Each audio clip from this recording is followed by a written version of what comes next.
Welcome to the 2019-2020 Virtual FFA Banquet for the Rockwood FFA chapter. I'm Mrs. Weimer, your advisor. Allow me to introduce your amazing FFA officers for this school year. Your president, Maddie Ucari. Your vice president, Tori Floyd. Your treasurer, Sophia Ucari.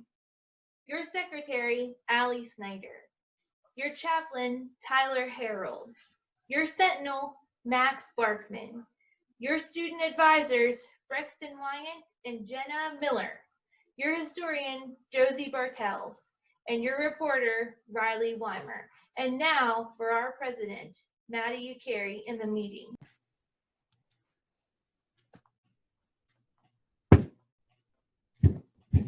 The meeting room will come to order. We are now holding a meeting of the Rockwood FFA chapter. Madam Vice President, are all the officers at their stations? I shall call the roll of officers, determine if they're at their stations, and report back to you, Madam President. The Sentinel. Stationed by the door. Your duties there. Through this door pass many friends of the FFA. It is my duty to see that the door is open to our friends at all times and that they are welcome. I care for the meeting room and paraphernalia. I strive to keep the room comfortable and assist the president in maintaining order. The reporter. Stationed by the flag. Why by the flag? As the flag covers the United States of America, so I strive to inform the people in order that every man, woman, and child may know that the FFA is a national organization that reaches from the state of Alaska to Puerto Rico and from the United States from the state of Maine to Hawaii. The treasurer. Stationed at the emblem of Washington. Your duties there. I keep a record of receipts and disbursements, just as Washington kept his farm accounts carefully and accurately. I encourage thrift among the members to strive to build up our financial standings through savings and investments. George Washington was better able to serve his country because he was financially independent. The secretary. Stationed by the ear of corn. Your duties there. I keep an accurate record of all meetings and correspond with the other secretaries wherever corn is grown and FFA members meet. The chaplain. The chaplain is stationed by the Book of Life. Your duties there. The symbol of my office is the Book of Life. It is my duty as officer offer spiritual guidance to those who seek direction. The student advisor. Here by the owl. Why stationed by the owl? The owl is the time-honored emblem of knowledge and wisdom. Being older than the rest of you, I am asked to advise you from time to time as the need arises. I hope that my advice will always be based on true knowledge and ripened with wisdom. Vice President, why do you keep a plow at your station? The plow is the symbol of labor and tillage of the soil. Without labor, neither knowledge nor wisdom can accomplish much. My duties require me to assist at all times in directing the work of our organization. I preside over meetings in the absence of a president whose place is beneath the rising sun. Why is the president so stationed? The rising sun is a token of a new era in agriculture. If we will follow the leadership of our president, we shall be led out of the darkness of selfishness and into the glorious sunlight of brotherhood and cooperation. Madam President, all officers are at their stations. Thank you, Madam Vice President. The Secretary will call the roll of members. There are over 114 members of the Rockwood FFA chapter and their guests present at this banquet, Madam President. Thank you. FFA members, why are we here?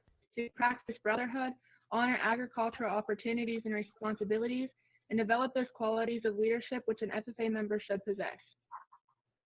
May we accomplish our purposes.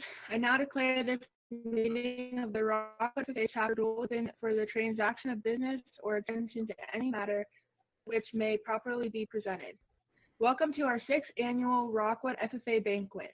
We would like to thank the parents of our FFA members for providing their support and encouragement throughout our FFA journey. We would also like to recognize Mr. Bauer and Mrs. Demchek, our high school administrators, for all they do to support us in our ag adventures. Additionally, we would like to recognize our school board members for their continued encouragement of our growing program. We would like to give both our administrators and the board members a round of applause. We would like to introduce our chaplain, Mr. Tyler Harrell, to give the blessing over our meeting. May we all take a moment of prayer. Dear Lord, thank you for us to be able to be gathered in some form of way, not physically and talking, but in our hearts and our minds. Thank you for keeping us safe in this time. We pray for everyone helping to fight this pandemic and all the farmers that don't stop working. We pray for the good weather to plant crops and keep everyone safe. Amen. And now for our president's speech, please welcome Maddie Ukeri. Be somebody who makes everybody feel like a somebody.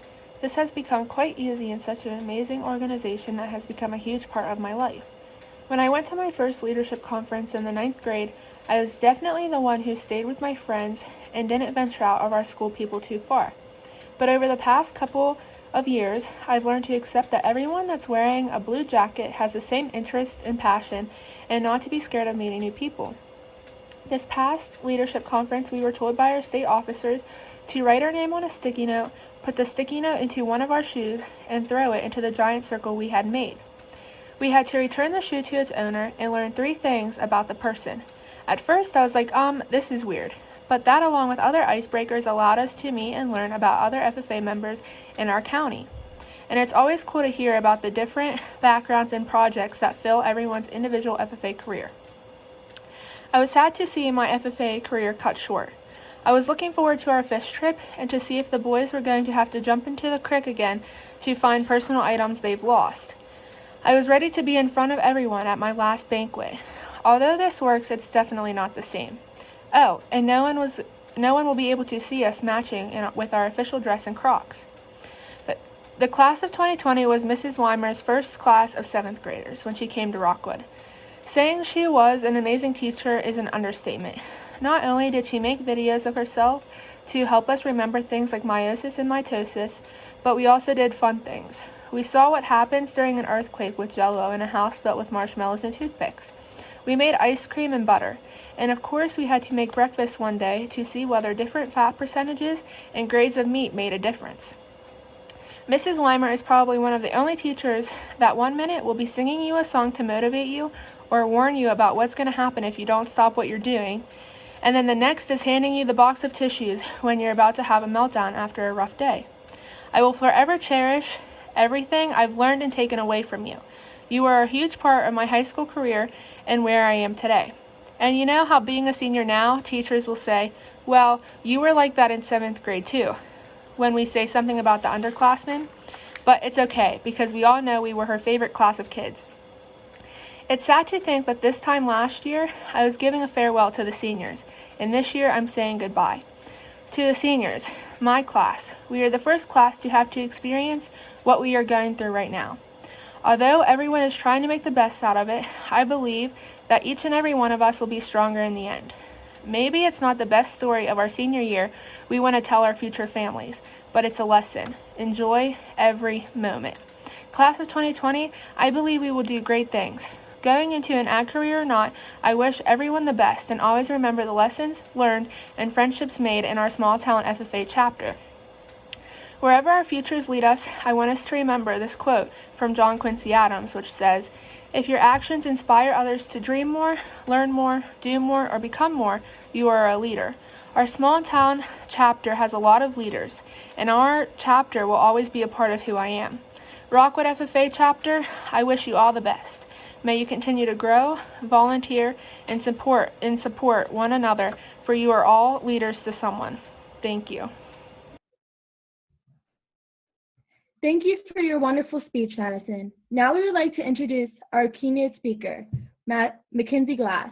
Mackenzie is originally from Myersville FFA chapter and is currently serving as the FFA state chaplain. We were lucky enough to have had Mackenzie visit our school district in October for the chapter leadership event.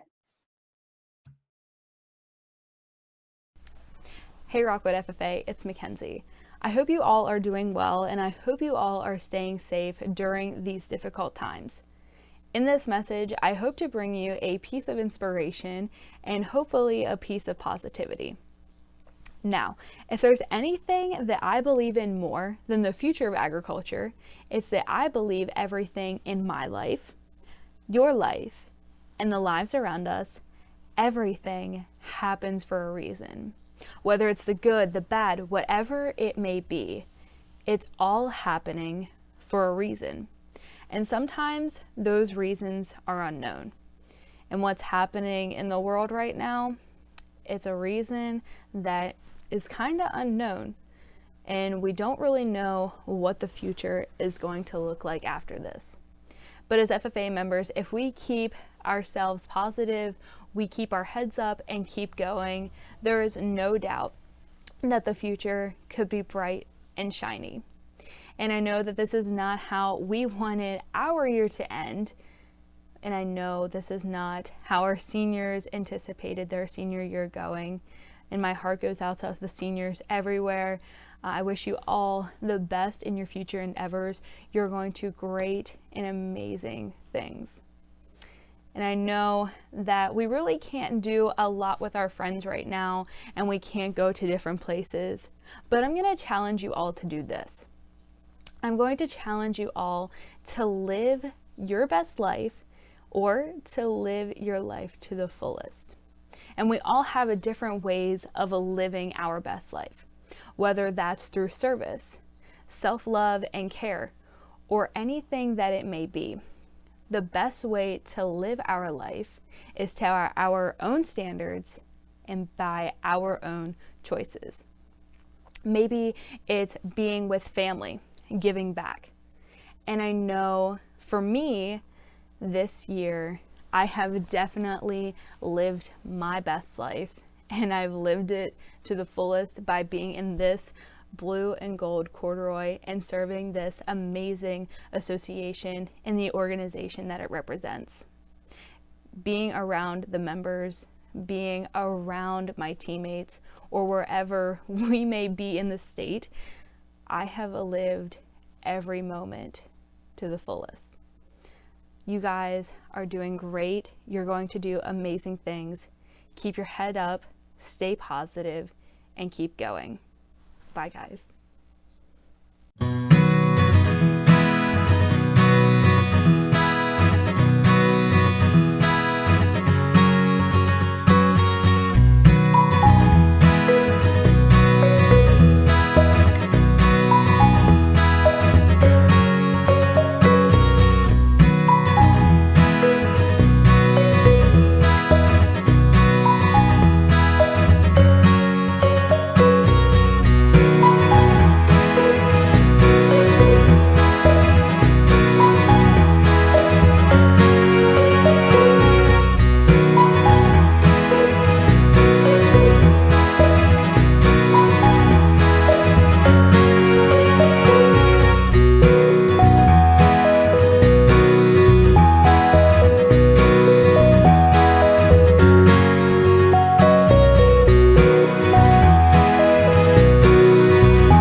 And now for our inspirational guest speaker, please welcome our National Vice President, Tess Seibel.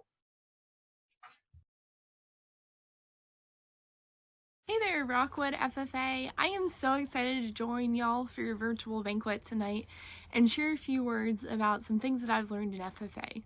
You know, this morning there was a lot that was going through my mind, and I have to admit some of those things were about my life outside of FFA. For instance, I've been meaning to call my grandma. I meant to schedule a doctor's appointment, and I really should order some things from Walmart the next time that I get the chance.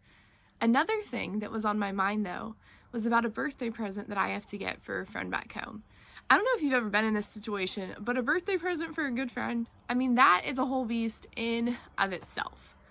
When I was thinking about everything that I could get my friend for her birthday, I started thinking about some of the best birthday gifts that I've ever gotten. And this made me wonder about some of the best birthday presents that all of us have ever gotten. And since we don't have the chance to discuss this next question face to face, feel free to just think about it to yourself. What is the best gift that you have ever gotten? Something that you really wanted, that had been on your wish list for months. Got it? Remember the moment when you ripped open the package and saw what was inside? What did it feel like?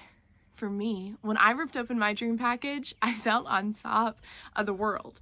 Y'all get this, I got a 2006 Black Mustang GT. Remote control car. My 8-year-old self was ecstatic. I remember it like it was yesterday. I ripped open the package, looked and saw what was inside, did a little happy dance, ran over, gave my parents a giant hug, and thanked them roughly 100 times. I'm sure the look on my face gave away how excited I was to get this thing. Now though, the other end of the spectrum. What is a gift that you have gotten that definitely wasn't on your wish list? An ugly sweater? A bag with the entire High School Musical cast on it when you were in middle school? No one? Just me? That's okay, Grandma. I know you meant well. We rip open the package, look and see what's inside and think, what the heck? And our reaction goes a little something like the video where the kid gets the avocado and he's like, an avocado! Thanks! Just like that kid, we say thank you, but a little less enthusiastically. Whether we're given something that we really want or not, hopefully all of us say thank you for the gifts that we're given. The crazy thing is that most people only say thank you for the gifts that they're given that can be wrapped up in a package. What happens when we're given a gift that can't be held in our hands? This thought came to me a mere 2 months ago. I was going through an old FFA jacket. Maybe you've done this too. You take your jacket out of the closet after a little while and dig around and see what you can find in the pockets. When we're going through the pockets of our jackets or even sports bags or wallets, we can find a lot of interesting things.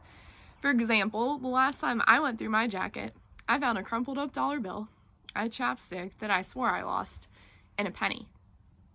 I also found a worn out note that had clearly spent some time chilling inside of my jacket pocket. I carried this note with me everywhere for 4 years of high school and even after. In fact, I had this note with me on the day that I got elected to national office. When I opened up this note again, I was flooded with memories. This note was a time machine, and the story of it requires us to flash back to 6 years ago, to when I was a freshman in high school. I was the definition of awkward in 9th grade. I was super small for my age, and my self-confidence was about as big as my height. Picture this, I am this tall, had huge glasses, and a haircut that wasn't cute. In fact, some people have told me that I looked like Harry Potter. Flattering compliment for a teenage girl, I know. Flash forward a couple months, Harry Potter Tess walks herself into FFA camp. I had a fun time at camp, sleeping in the bunkhouse, beating the July summer heat in the pool, and playing way too many games of capture the flag. I had an awesome time at camp, but I left feeling like the same awkward little kid that had arrived. Luckily for me, we have a camp tradition where we write happygrams or encouraging notes to other campers. You know, thinking about that now, I've never really known what to write on those things. Like, you're cool, glad we met, keep in touch, here's my email or whatever. But as I looked in my bag on the way home from camp that year, I saw a note that taught me what a happy gram should look like, and this note was from someone that I looked up to. On the note were the simple words, "I believe in you." Whoa, hold up. This person who I looked up to believed in Harry Potter tests? It might sound simple, but those words were powerful because they were the last thing that I expected to see in my bag that year. Even though it was just a simple little note, it made a difference. Looking at that note, I was flooded with gratitude.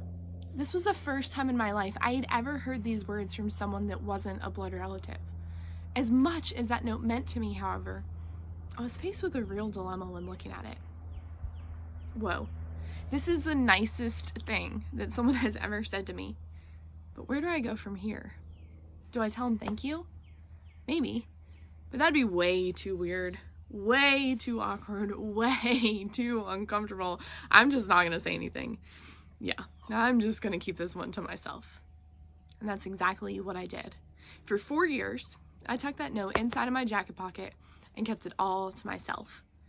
For a point of reference, 4 years is how long it would take to watch over 34,000 episodes of Grey's Anatomy or any other show that's an hour long. Contest after contest, camp, convention, you name it, that note was there. That note was my motivation to start believing in myself. Of all the things that note gave me the courage to do, though, I never had the courage to say thank you to the person that wrote it. I just kept it to myself for 4 years. 4 years is how long it would take to drive from my home state of Virginia all the way to California 867 times. For some of us, we say thank you to others immediately. For other people like me, though, it takes a while, if we ever say thank you. Why? Why don't we say thank you even when we know that we should? I'll tell you why. It is awkward to tell someone that they have changed your life. First of all, how do you even begin to have this conversation? How do you tell someone, my life is better because of you, and here's why? 2, 9 times out of 10, there are some crazy emotions wrapped up in this conversation. Through tears in our eyes, a quiver in our voice, or something else, we try to say something so important, and it comes out sounding like Chewbacca. Putting ourselves in a situation like this is vulnerable. It's uncomfortable. It can even be scary at times. What if they don't even remember the thing that they did to change my life? What if they think that I'm weird for telling them how I really feel? Besides the fact that it could be awkward to have this conversation, sometimes we just put it off. We think that person's always going to be there, or I'll tell them the next time I see them. Y'all, what if we lose the chance to tell someone what they really mean to us? We find all of these reasons to not say thank you, instead of finding one reason to say just 2 words. Flash forward 4 years, I finally found the courage to say those 2 words. 4 years is how long it took me to believe in myself. Sure, the conversation was kind of awkward. Sure, I cried because of how much that note meant to me. Sure, the thank you wasn't super beautiful, but that wasn't what mattered. What mattered was that even after 4 years, I'd finally said thank you. After 4 years, I had finally told someone how I really felt. We need to move past the idea of how awkward this conversation could be and just do it. Sure, it could be awkward and uncomfortable, but it will be so worth it. The hard trick is that we're already trying to figure out a whole lot at our age. Questions like, what's my job gonna be? And am I gonna go to college? And how am I gonna get all my homework done and my chores and hang out with my friends consume our minds. Another question that we ask ourselves, maybe a bigger question, is where do I belong? One thing that really matters in school is the cafeteria. The school cafeteria. A place where all of us can sit in one room, catch up on the latest gossip, and eat something delicious. Or not. Right here, you have the football players. Over there, the popular girls. And in the back, the band kids. For kids like me, though, I didn't feel like I fit at any one of those tables. I felt like no matter where I sat, that I wouldn't be accepted, that I was too quiet, or too smart, or too weird. I didn't have a place to catch up on gossip or eat a snack. I didn't have anywhere to belong in the cafeteria. Every day when I heard the lunch bell ring, I had so much anxiety that I felt like crying. Outside of the school cafeteria, though, my high school superhero was a lady by the name of Mrs. Wimmer. Mrs. Wimmer was a 5'7" lady with at least 7 feet worth of sass in her. Mrs. Wimmer wore head-to-toe pink clothing, always had her hair done, and coffee in hand. Mrs. Wimmer was the best teacher at our school. Every day, whether we were learning a science experiment or something from the textbook, Mrs. Wimmer made it feel like it mattered. And one day, Mrs. Wimmer changed my life. The thing that Mrs. Wimmer did to change my life wasn't giving me extra credit on a test or even having some super deep life conversation. The thing that Mrs. Wimmer did to change my life was opening her door. Mrs. Wimmer saved kids like me from a friendless cafeteria fate. During lunch, she would catch up on grading or run some errands, but that wasn't what mattered. What mattered was that for 25 minutes a day, I felt like I belonged at school. All she did was open her door. That open door made a difference. Here's the thing. I have yet to tell Mrs. Wimmer how much she really means to me. I keep putting it off and thinking the next time I'm home, I'll tell her. As much as I believe in the importance of telling people thank you, I'm definitely not perfect in this area. This challenges me to change, though. That change can start now. The next time I get the chance to look Mrs. Wimmer in the eye, I hope the thank you goes a little something like this. Mrs. Wimmer, thank you. Thank you for opening your door. Thank you for being there for me. Thank you for giving me a place to belong. Who are the people who have changed your life? A teacher? Your advisor? A student, a parent, a coach? Who are the people that you need to say thank you to? Why do we let these people walk around and never know how much they really mean to us? Here's how impact goes. Someone does something. That something impacts us. If we think of impact like a loop, never saying thank you never closes that loop. We let people who have fundamentally changed our lives walk around and not even know it. Another reason to say thank you, when someone changes your life, they uplift you. What does that even mean? They bet on you. They say, kid, you're worth it. That person wasn't required to do the thing that they did. When someone goes above and beyond, they do it intentionally. When someone is brave enough to uplift us, we have to be brave enough to uplift them. We uplift others by saying thank you. Hopefully all of us watching this video want to make a positive impact on the world. Hopefully we all want to make a difference. The thing is, we do make a difference every single day. A difference was made in my life through a note and a brown paper bag. Mrs. Wimmer made a difference by opening her door. A difference was made through small, intentional actions. We can all make a difference by saying thank you to the people who made a difference in our lives. Every person watching this video, regardless of our age, background, experience, anything, has the ability to say thank you. So we're actually gonna start. We have started a social media challenge. My challenge to you is to sincerely tell someone thank you. After you do, grab a picture of them, post it on social media, and use hashtag FFA gratitude. Now, the reason we're posting on social media isn't to make ourselves feel better, but it's to encourage other people to do the same thing. Now's also a great chance to write some real life happy grams to people. Find a piece of paper, write a note, stick it in the mail. If neither of these two options strike your fancy, pick up the phone and call someone. Say thank you to the people who have believed in you. Say thank you to the people who have made you feel like you belong. It doesn't matter how you do it, just say thank you. Rockwood FFA, thank you so much for having me tonight. Have an awesome virtual banquet, and I am so incredibly proud of all of you. Madam Secretary, do you have any record of any further business which should be now transacted? I have none, Madam President. Does any member know of any new or unfinished business which should properly come before this meeting? We are about to adjourn this meeting of the Rockwood FFA chapter. As we mingle with others, let us be diligent in labor, just as our dealings, courteous to everyone, and above all honest and fair in the game of life. I declare this meeting adjourned.